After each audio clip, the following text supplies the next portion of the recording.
better over there. So, good evening. Thank you very much for coming out. I especially want to thank Larkin for having me and for directing me where to go through the labyrinth here. So let's give her some applause, please. I appreciate it very much. So, I'm going to start with a story because I like stories, and I think music is about stories. The stories behind the music, and then performance is a form of storytelling. When the pandemic started, I watched a couple documentaries about violinists of the past. Nathan Milstein, Jascha Heifetz, Yehudi Menuhin, these great players from the past. And I said, that's it, I need to switch instruments. I want to be a violinist. Forget piano. Besides, it's heavy and you can't bring it around, and violin is portable. So I told my wife, who's also a pianist, my idea. And she said, yeah, you can do it, but here's what it's going to take, okay? You will have to practice, because I know someone who did it. She said, 15 hours a day, and then maybe in 10 to 20 years, you might be okay. I said, okay. Well, we just had our first kid, and who was like a month or two old at that time, and I said, forget it, I'm too lazy. I can't do that. No way. So plan B, which is what's happening right now, is that I learned a bunch of arrangements of violin repertoire for the piano. And actually some of the pieces are originally for the piano, but you hear it on the violin a lot, so that counts. And I thought it was just going to be a small thing, but it's turned into just this enormous amount of music. There's Franz Liszt arranged. I'm going to play some tonight. Rachmaninoff did some arrangements. So there's some, it's a lot. And arrangement is the same thing as translation in literature. So you have a book, say Bulgakov in Russian, or Dostoevsky or Flaubert, whatever. And then a good translator is not necessarily, it's not Google Translate, which is word for word, although sometimes that's decent. But a good translator is a writer themselves, and they will reimagine the work in the new language. And it's the same with what I'm going to do tonight. It's not a literal, the violin often plays one melody line or maybe two, but the piano has all these notes down here that the violin doesn't have. So I'm going to start with two, maybe, let's say, mellow pieces before going into the crazier things. And this one is actually it's a folk song originally from Japan, actually. And it's by the composer Narita Tamezo. It's called Song of the Seashore, and it's a very beautiful melody. Tamezo was a violinist, also lived about 100 years ago, around that time, early 20th century. And you often hear this on the violin, that's why it's a violin. It fits in with this. So I'll start with that, and we'll go from there. So.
historically.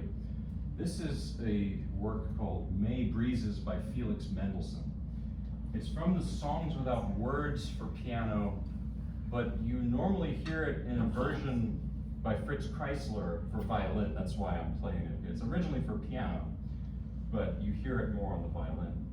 So Mendelssohn, born in 1809, was a German composer. He, like unfortunately many at that time, lived a very short life, died at like 38 or 39. And I had a teacher who said it this way. He said Mendelssohn was more Mozartian than Mozart himself. Meaning that, well, and this is not to put down Mozart because Mozart is great, great, great, great, great, but Daddy Mozart, Leopold, actually did help a lot with his early works. I just have to say that. But Mendelssohn, not so. Mendelssohn really wrote, I mean, he just produced mature compositions from, I don't know how old, very, very little. But this piece is so direct. It's like he wears his heart on his sleeve. And there's a musical sort of honesty there. That's what's so special about Mendelssohn. He's genuine. So here is Mendelssohn's May Breezes.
Paganini, who's going to be next is quite wild. This is a piece by Johann Sebastian Bach. It's a gavotte from the third partita for solo violin, arranged for piano by the Russian composer Sergei Rachmaninoff. So maybe to humanize both of them, because we tend to think of composers as being like statues, unreachable. Well, they were people too. For example, Bach, who lived in, of course, the early 18th century Baroque period. Did you know he actually spent the night in jail? He pulled a knife on an oboe player at a rehearsal. It's true, it's true. There are a lot of stories. He wrote a cantata about coffee. I mean, that's something to relate to. There's some coffee over there. Actually, I read somewhere, this is maybe the stuff not in the history books, but that he spent some time at a hotel somewhere, a few weeks, and there was an exorbitant bill for fried pork. He might have done well in the South, you know. At any rate, I'll tell you about Rachmaninoff. So Rachmaninoff was 20th century. He died in 1943. Rachmaninoff was a 6.5-foot Russian guy with a shaved head, and he never smiled. Someone said he looked like an escaped convict. So I tell this story all the time, and I was talking about this piano my grandfather had in Mason and Hamlin. My grandfather was a big music lover, and on my dad's side. My mother's side, my mom's from Russia originally, so I'm a mix of Southern Virginia and Russia. But at any rate, my dad's father was working as an usher at a concert series in Richmond in the 1930s. And he was ushering for a piano recital of Sergei Rachmaninoff. I mean, can you believe that? And he was told by his boss there were some doors like those doors in the back, and he was told, do not let anyone through these doors. Okay. Well, in 5 minutes, someone was trying to get through the doors. So my grandfather pushed back, and this person pushed. Well, wham, the door was kicked open, and it was Sergei Rachmaninoff himself. And I tell people, Rachmaninoff spoke to my grandfather. He spoke to him. You know what he said? He said, "Get out of my way." So I'm honored to have this personal connection to Rachmaninoff.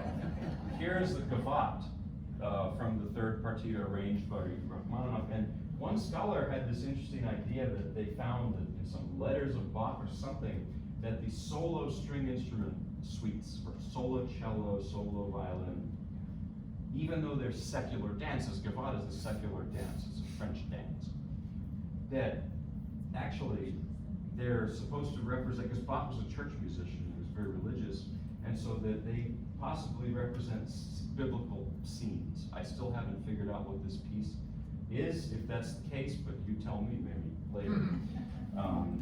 And it starts close to Bach, you know,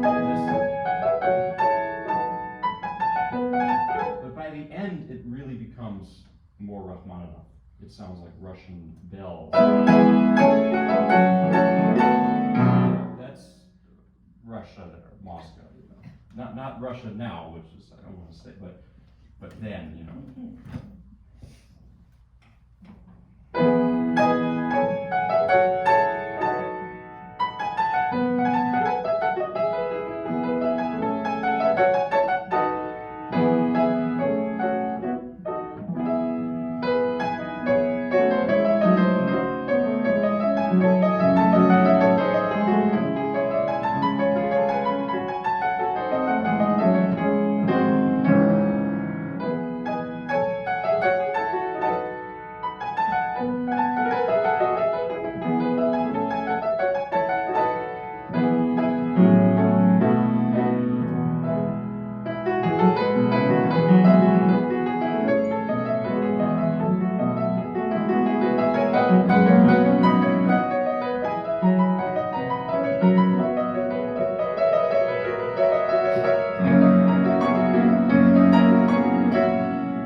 play three truly, well, very crazy pieces.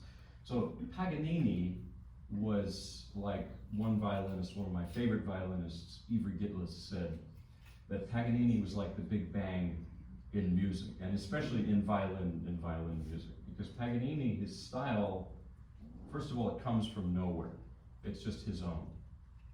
Bach, who you just heard, like most composers at the time, the 18th century and before, their styles were rooted in past composers. I mean, Bach literally, he lost his eyesight from staying up late literally copying the Italian masters Vivaldi, Marcello by hand under candlelight. So he absorbed the past, and then of course his style came about that way, but Paganini was just Paganini. And he was very controversial during his lifetime. He was probably more like a rock star of today than a classical person, you would think. There were even a few people who thought that he may have been possessed, because the way he played, it was really, truly, crazy. Even I think there's a photo of him, an early photo, and he has this very long face and wiry hair, and he just looks, it's kind of a good thing for, I guess, Halloween is tomorrow, right? So, all fits in. And the first piece is quite creepy in a way. So, now, I'm playing a double arrangement. One, it's Franz Liszt, and then Ferruccio Busoni's version of Franz Liszt's. It gets confusing, but even Liszt himself made multiple versions of these pieces. So anyway, the young Liszt was living in Paris in his 30s, and unlike Mendelssohn, Liszt was a prodigy, but not like Mendelssohn. And he was really stuck in his 20s, I think it was, and depressed, and didn't know what to do with himself. And he heard Paganini play violin, and he was just floored. And the story goes, it's almost like a legend. I think it's true, but it's sort of mythologized a little bit, that Liszt locked himself in a room to practice incessantly for 2 or 3 years while reading literature, Shakespeare, Goethe, Dante, etc. And then he emerged as Franz Liszt. And one of the first things he did was to do these arrangements of Paganini, because he wanted to translate that virtuosity into the piano from the violin.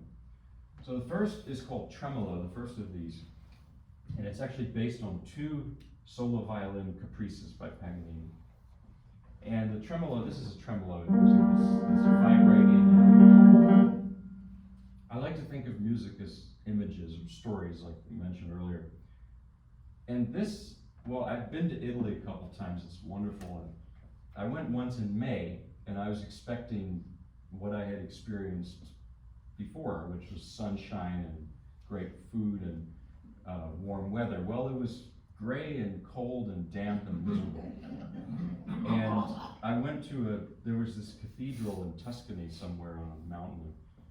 It was so creepy. And that's this piece for me. Can't explain why. So here it is, the tremolo, the first of the Paganini etudes that I'm going to play here today.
character. It's silly almost. And while I was learning it, I just could not come up with a image or a story. It just didn't click for me. It felt almost like an exercise, which of course it's not. And I played it for my wife to ask. I said, well, what is this? And she doesn't really like Paganini, just tell you that. And so I played the opening for her, And this one, by the way, is not changed all that much from the original violin. Because that previous one, the violin doesn't go that low. But this, it's pretty much in the range. So my wife said, look, it's easy. That's our kitten. We have two cats and 2 kids, so I tell people we have 4 kids.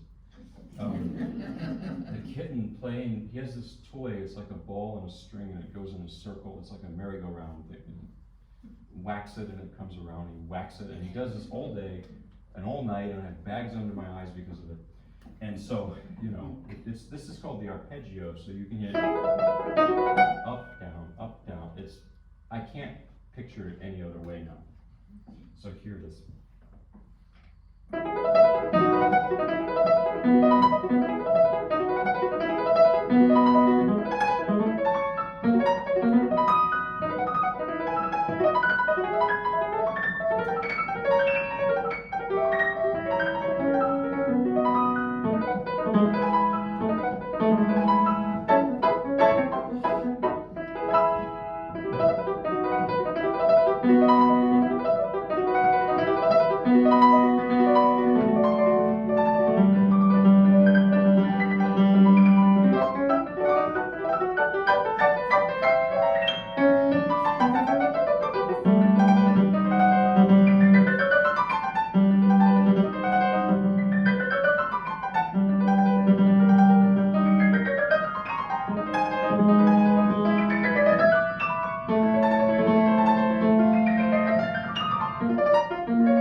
Some water.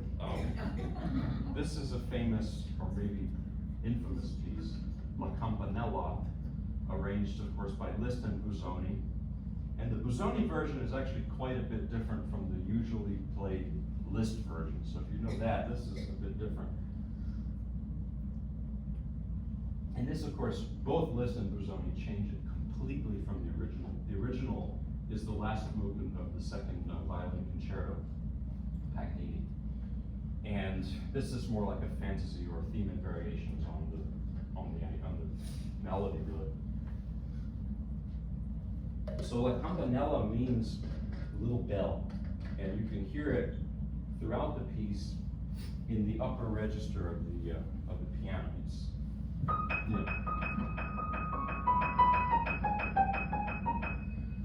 constant. And there's another thing it reminds me of, because I learned it when it was still hot outside. There's this,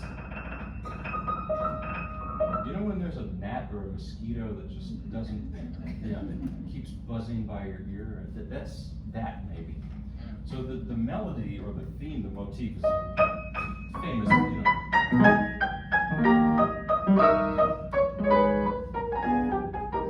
It's very, I think it has a lot of humor in it, just like the previous one, but it's a sort of a caustic, sarcastic humor. It's more wit than just laugh out loud humor.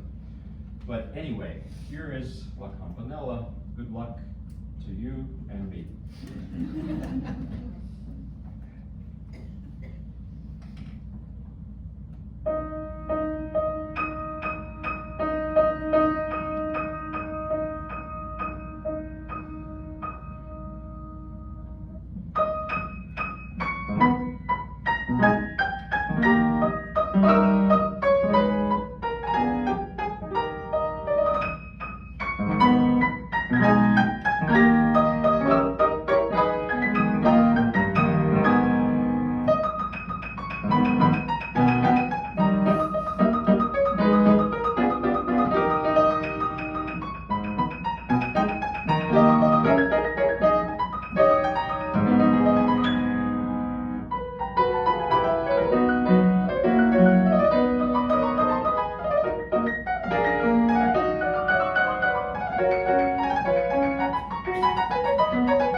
voice, you know.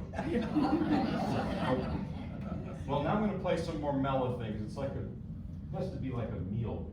One of my teachers told me you can't, serve all one thing, although sometimes we want that. But so next I'm going to play a piece by Anton Dvorak, who is a Czech composer. This is originally for piano, but you rarely hear it on piano. You usually hear it on violin, and it's called Humoresque. This is the sixth of the Humoresque. It's famous, and I learned it because I watched this video. It's an early video of the violinist Misha Elman play this, and it transports you to a different world. I don't idealize the past. I don't think the past it had its problems, like, maybe even more so, but there's some feeling in watching that video. Maybe we lost something from that, I don't know, with all the progress we've made in other areas. But at any rate, Dvorak was, in addition to being a great composer, I would say he was a great person. I don't think Paganini was, from what I read. He was vain and maybe not the best person. But Dvorak was quite down to earth, and he even actually spent several years in the US, living in New York, fostering or mentoring young American composers. And he incorporated into his New World Symphony Native American, African American themes, melodies. So actually, well, maybe this is terrible to say, but I actually know a pianist who, I won't say who, but that told me recently, they said, I hate Dvorak. I can't stand his music. I said, why? He said, well, I smell a farm when I hear it. And I said, and when I heard that, I started to like Dvorak even more, because I think he's just so great. This piece, Humoresque, it means, it's not necessarily just humorous. It's more than that. It's sort of nostalgic, whimsical. It's not really like I was mentioning, laugh out loud funny, but it has a humorous tint to it, but it's more reminiscent of things and lighthearted. So here is the Humoresque by Dvorak.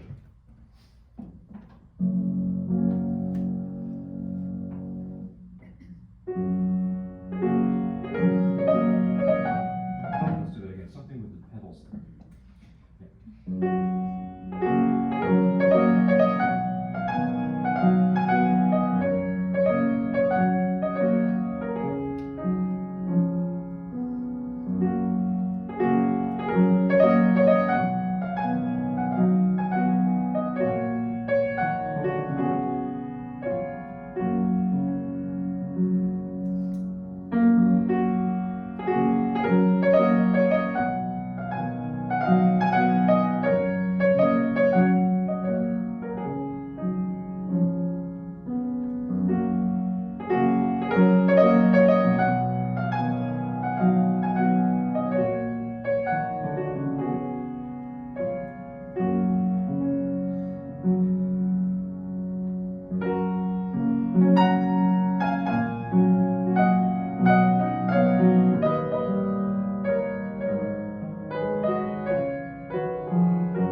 of these. I love this corner of the repertoire is called salon pieces, these shorter 19th century works. This is like a 19th century salon. It's not a giant concert hall, it's more friendly and home-like.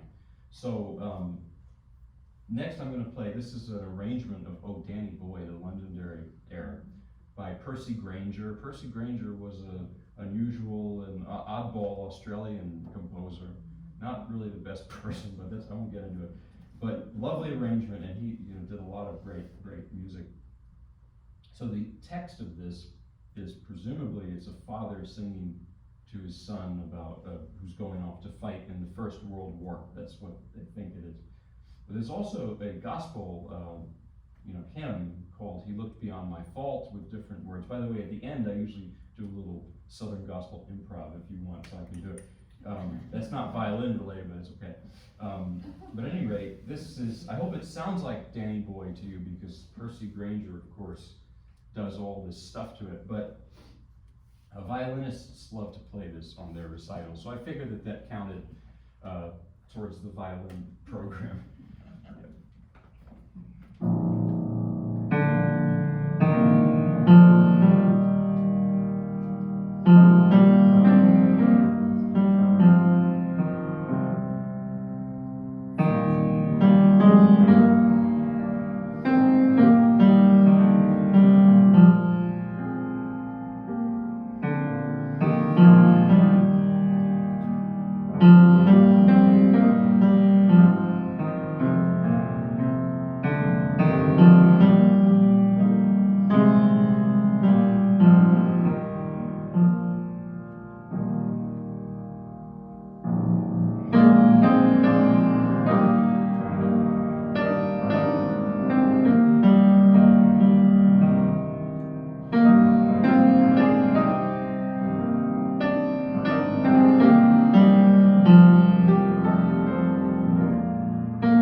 So someone will have to tell me when I really need to skedaddle. But couple more things maybe. This is a piece by Cécile Chaminade, great French composer. And we don't hear her music enough. We should hear her more. She lived at the turn of the 20th century and wrote in a, salon style, we could say. And this piece is called Serenade Espagnole. It was originally a song for voice, Chanson Espagnole. Fritz Kreisler, the violinist, great violinist, arranged it for violin, and it became very popular. And Chaminade herself noticed it and made this piano solo version of it. So French composers love Spanish music. Think of Carmen. It's by Georges Bizet, a French guy. It's an obsession with a culture that's nearby but different. And Debussy wrote some Spanish-themed pieces, never even went there. He was at a harbor somewhere in Catalonia for like an hour, but that doesn't count, I think. And what makes Spanish music unique is the fact that Spain was Moorish for a long time, and the Middle East Arabic music infuses their, flamenco music is Middle Eastern music essentially. So you hear these flamenco licks,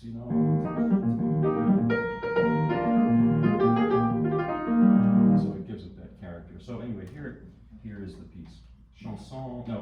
Serenade Espagnole by Cécile Chaminade.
Does anyone have the time? I'm just curious.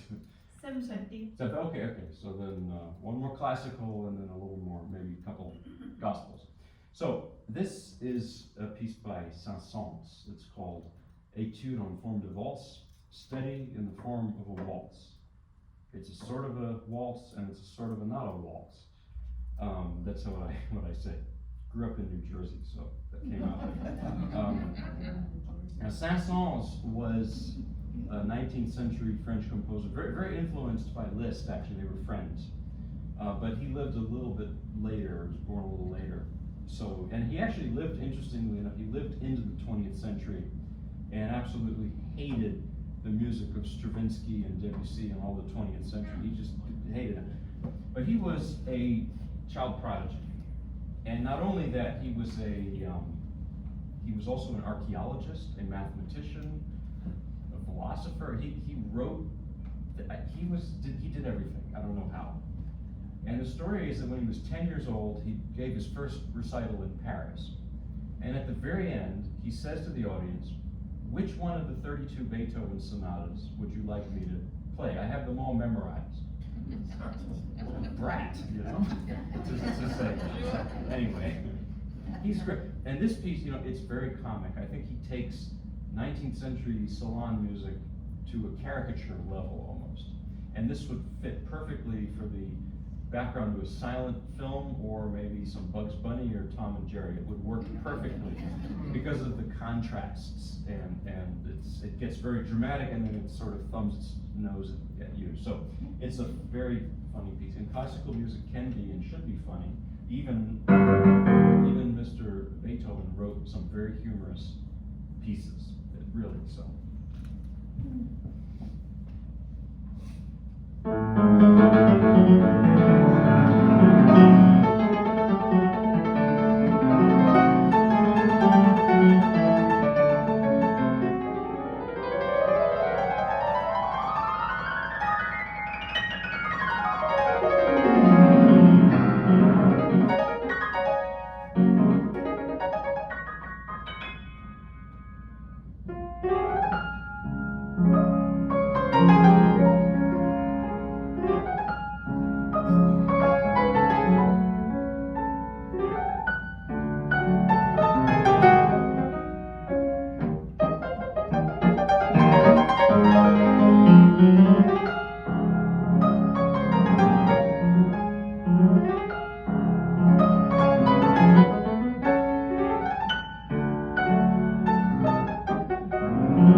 So this is Amazing Grace, maybe.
One or two short. I don't know how much. Like, I don't know. Short. It's up to you. It's 8:01. Oh. I don't want you to stay too long. long. I'm okay. I mean, Okay. I don't want them to, or you to. I don't want to overstay my welcome.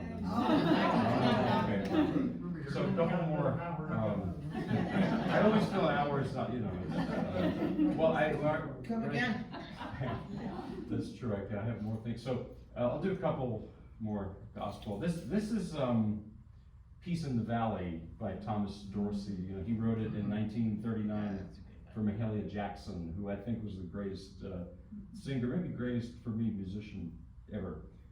I'm doing a series of arrangements based on her recordings for piano to translate, you know, what she does vocally to the piano. So the story is that Dorsey, who was originally a blues musician from Georgia, went to Chicago, and a lot of people still called him by his blues nickname, was like Georgia Tom or something, for the rest of his life. But anyway, he wrote this on a train through the Midwest, and he had just heard the news that the Second World War started.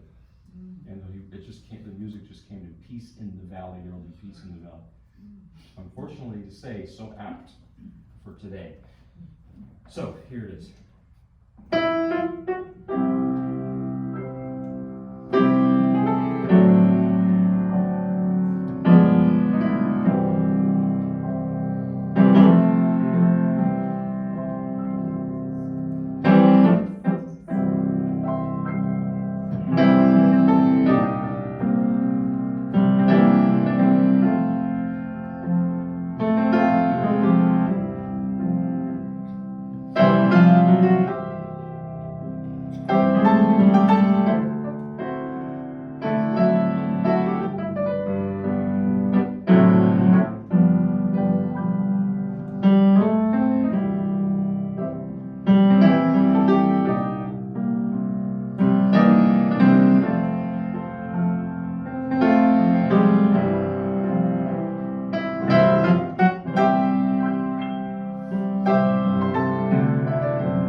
props.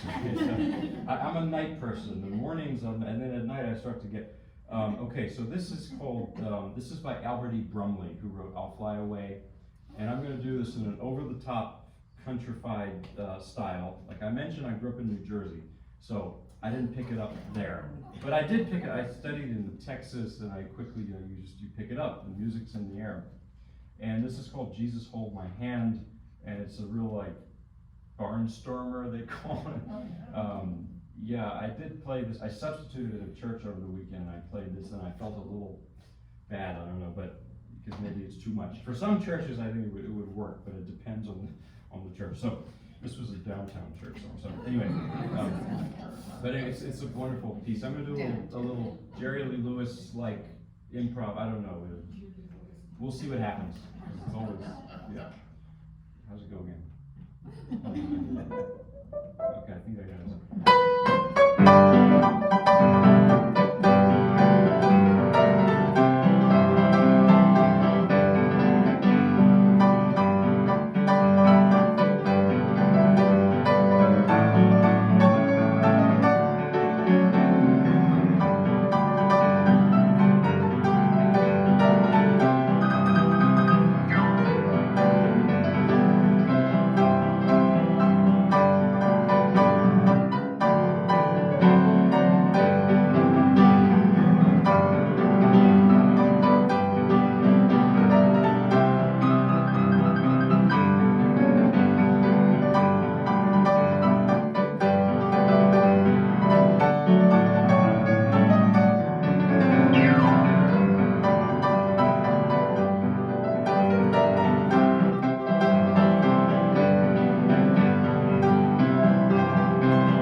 I've played in some bigger places, smaller places. Yeah. I retired from teaching. I used to teach in I taught at ECU, I taught at UNC. I retired from teaching. I'm doing this now. I performed it. Well, thank you very much. Thank you. Appreciate it. Do you memorize all your songs? Yep, I didn't have music. Yeah, that's amazing. We're in Jersey. No. North Jersey, Tenafly, you know what that is? Yeah, Jersey.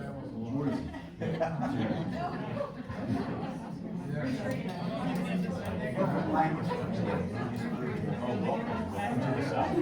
I got this stuff, and the audience wasn't over before it got standing ovation. And I'm a violinist who's always wanted to be a pianist, so. Yeah. I mean, I can relate to that story. I've always wanted to. You have a guitar. I do. Let me turn this thing off. I have something I can give you.